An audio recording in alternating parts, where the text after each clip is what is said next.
ka na.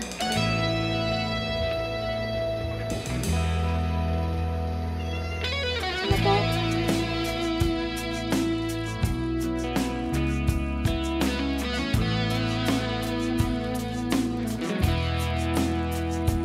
So, nung bumalik ako ng Davao, naubusan kami ng gasol. So, I immediately decided na mag-switch na lang kami ng induction cooker. However, 2 days din kami naghanap ng gusto ko na induction cooker. Wala. Hindi sila available. Kaya, nag-order na lang kami online. I think it's day 7 na wala kaming lutuan. Since wala nga kaming lutuan, we've decided na lang to eat out. And today, we are trying the Sushi Belt conveyor here in Davao City. So, let's go! Meron akong gustong crop top polo, but when the time na gusto ko siyang bilhin, I hesitated. Sabi ko, balikan ko na lang.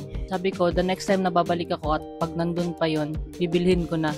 Yung problem, nandun pa siya, pero wala na yung size ko. So, hindi siya para sa akin. Instead, nakahanap ako ng crop top polo from TikTok shop.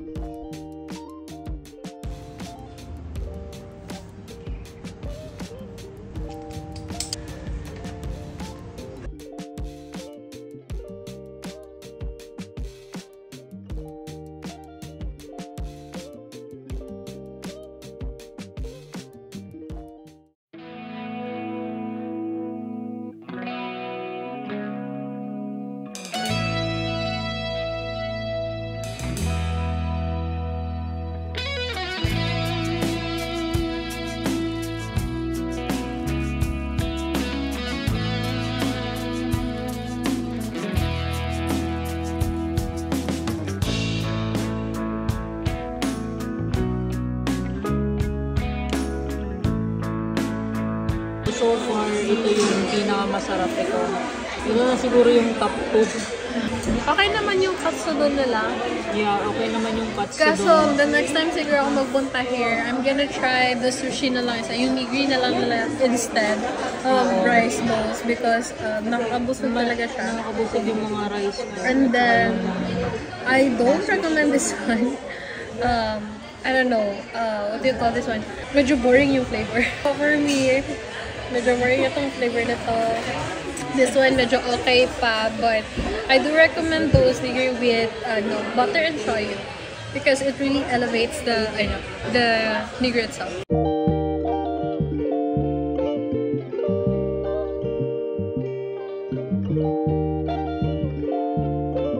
So, kanina after namin mag-sushi, punta kami ng lab store, tingin-tingin, and ako, nabudol ako ng bagong hair oil. Ito yung current na hair oil ko, Kiss. And this is the new one na binili ko. I'm gonna try this one.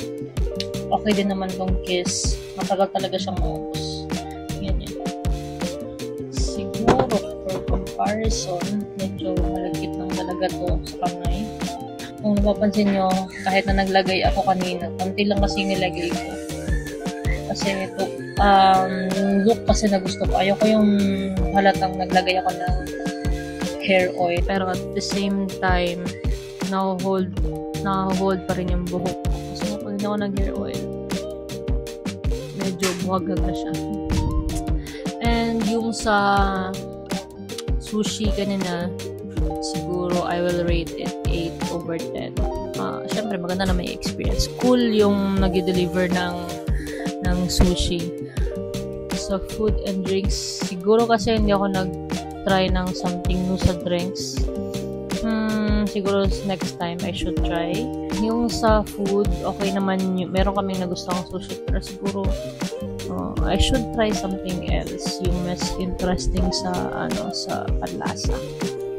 So, what do you think should I try next time?